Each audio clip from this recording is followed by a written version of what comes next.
Now I believe if you're in a budget looking for affordable device, you don't want to break the bank, maybe you need to consider the Moto G 2025, and this is variety stick. I'll be doing unboxing and review, so make sure to subscribe, give me a thumbs up, and without any further ado, let's find out.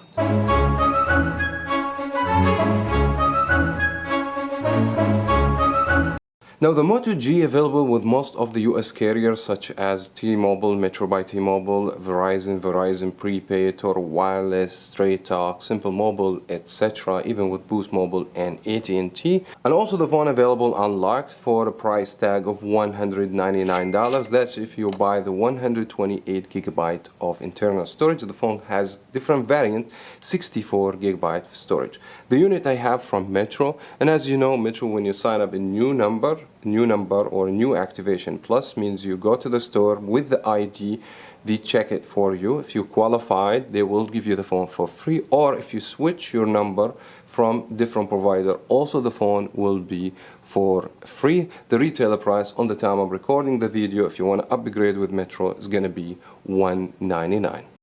And now let's take a quick look on the main specifications, and starting with the display, we have IPS LCD, 120 Hz refresh rate, which is something cool in my opinion, 6.7 inches for the size, and 720 for the resolution. The resolution considered low resolution on this device, and the phone has Gorilla Glass 3. For the operating system, we have Android 15, and Moto promised 2 major Android updates. So for 2 more years, you guys will receive the Android 16 and 17, which is something cool in my opinion. Now for the hardware, we have MediaTek Dimensity 6300, 6 nanometer, and this processor, in my opinion, very promising and will deliver a great performance based on the price of this device. And we're definitely gonna check this out later on the video. The phone has 128GB storage. This is the Metro variant with 4GB of RAM, plus the phone has AI 4GB additional as a boost for the 4GB, so in total 8GB of RAM with the virtual RAM. And I believe that should be something really nice. The GPU or the graphics processor will be a G57MC2. Also, we're gonna demonstrate some video games so that way we show you the performance. Now for the camera, we have a quad camera. We have a dual 50 megapixel, something new to the Moto G line. And that should be 2 50 megapixels camera on this phone with 2 megapixel macro. The main issue, the video capability is going to be only 1080p at 30 fps, which is not good in my opinion. And the front facing camera is going to be 16 megapixel wide. Also the video capability is going to be 1080 at 30 fps. And the battery is going to be 5000 milliamp, which is quite decent, and Moto does a great job with battery performance. With 30 watt of turbocharge. The phone of course does not come with a charger, you just have to buy it separate.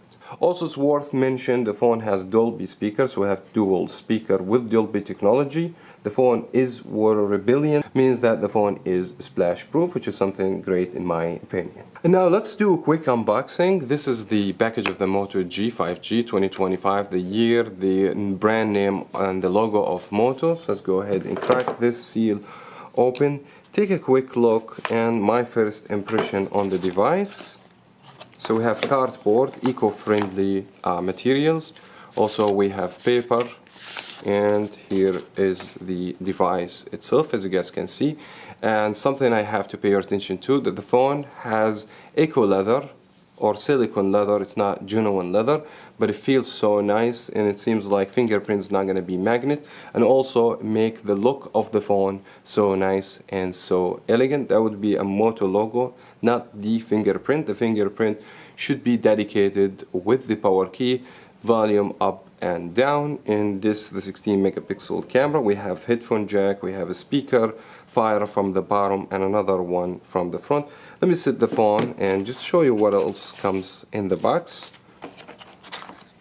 It's going to be the USB-C to C cable. Normally Moto ship It's A to C, but this time around C to C. And we have some manual instruction and I believe a SIM ejector tool. Nothing really special in the box. And now I'm gonna start play with the phone and spend time, share my experience with you. So we will be back. 2,000 years later. Now after spending a little while with the phone, let me kick off with the design and build construction. And I have to say Moto has done a great job for the design and the build of the phone. Even though we have a budget phone, the phone looks so nice and elegant due to the eco leather that you guys see on the back. Fingerprint is not magnet, as you guys can see, and that gives very nice feeling to the device. Now it's not going to be any surprise that this phone made out of plastic for the frame and the back. Gorilla Glass 3 still consider old version of the tempered glass that cover the device. In my opinion, they should go with the Gorilla Glass 4 at least. The phone has a little bit of problem in the grip, that because we have sharp edges, but if you have a phone case, I don't think so that's going to be a major issue, which is, I believe this is a common issue with most of the cell phones, not just specifically the Moto G. Other than that, I don't have much to complain for the design build construction. Another important thing, this phone has fingerprint dedicated with the power key, and this fingerprint works flawless. It's super quick and very accurate. Now moving to the display, we have two problems, not two major issues in my opinion. One has to do with the bezel. We don't have a thin bezel, as you guys can see, which is make the phone look big in your hands. It's not the best experience, of course. Second will be the resolution. It's 720p, which is, I'm not surprised because this phone is still affordable phone. We're not gonna expect high resolution, but with the Moto G 2025, we would like to see some improvements, especially from the predecessor, to see 1080p for the resolution.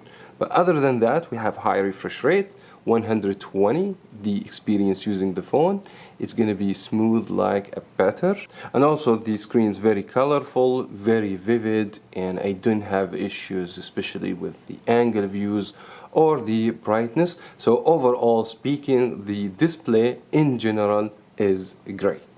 Now moving to the operating system, the Moto G uses the latest operating system, which is Android 15 on the time I'm recording the video, with two major updates for operating system in the future, what Moto promised, which is great in my opinion. Now Moto uses the stock operating system with some enhancements and some features, some of them may be hidden to some of you. For that reason, normally every single Moto phone I make dedicated video explain all the software tips and tricks.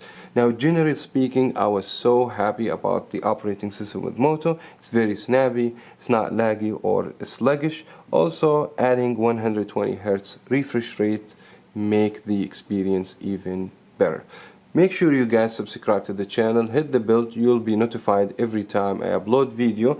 And when I upload the video about all these hidden features, you will be notified. Now for the hardware performance, which is, I believe, the performance of the hardware is the most important thing in the device. Now besides using the phone for phone call, messages and social media applications, my main focus was on trying to play video games. Try low, medium, high graphics games. And high graphics games such Devil May Cry, I even changed the settings to high graphics, pretty much everything high, with high also frame rates. Everything was great in this game. I haven't noticed no problems or whatsoever. Now somebody will ask me why the phone performed very well even in the high graphics games. That because the display only 720p, and that helps the phone to show you great performance overall. Since we don't have a problems with Devil May Cry, of course we don't have a problems in the Subway Surface or Need for Speed, both plays with no issues or whatsoever. I've also made a Geekbench, and this is the score single core 794 and the multi-core, surprisingly, 2097. These numbers in my opinion great for affordable or budget device such as the Moto G 2025. Now the battery is 5000 milliamp, and this is in my opinion a beast. 5000 milliamp on the budget phone with lower resolution for the display. The phone will last like 2 days even if you use the phone heavily.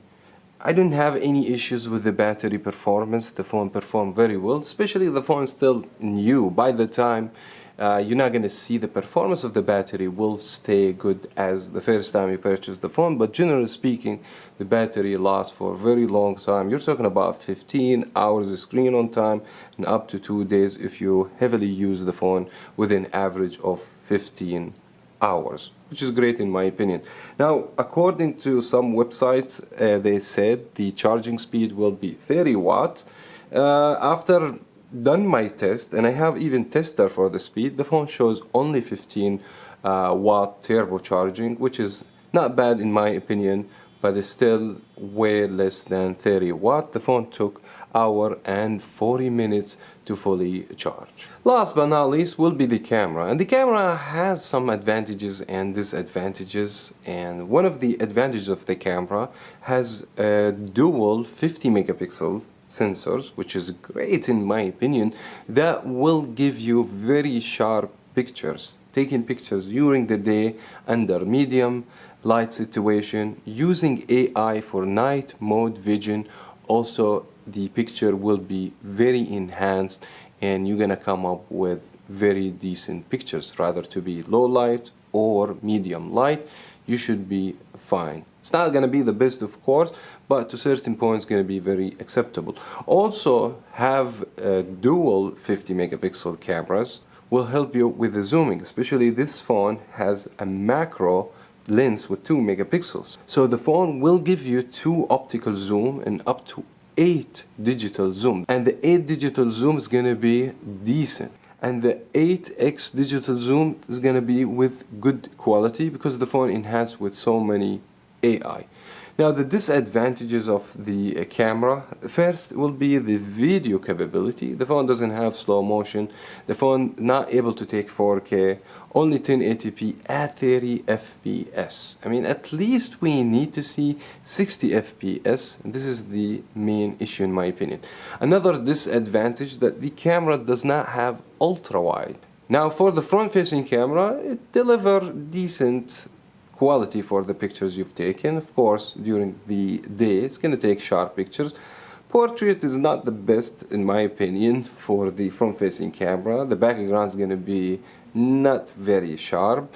Overall speaking, the phone has also beauty AI to give you the nicer look, which is great in my opinion. When you capture pictures with low light situation, the front facing camera will struggle. The same problem, 1080 at 30 fps for the video, but nobody uses the front facing camera to capture video. So generally speaking, I like the camera and I've seen enhancements from the predecessor, the 2024 model, and I will give Moto credit for doing that.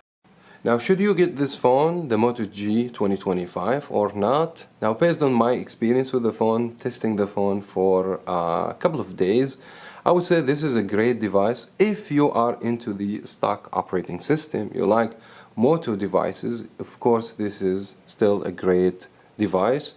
For the people, get the phone from Metro, it will be totally free. And I believe the phone has so many advantages: water resistant, fingerprint super quick, Dolby speaker, the processor, the GPU, the experience of playing video games, and the high refresh rate makes this phone not a bad device. But at the end, I will leave this up to you to let me know in the comments below. Also, you can encourage me to give me a thumbs up on this video. You can subscribe, hit the bell, you'll be notified every time we upload video in this channel. Thank you so much everyone for watching. As always, we will talk to you in another video.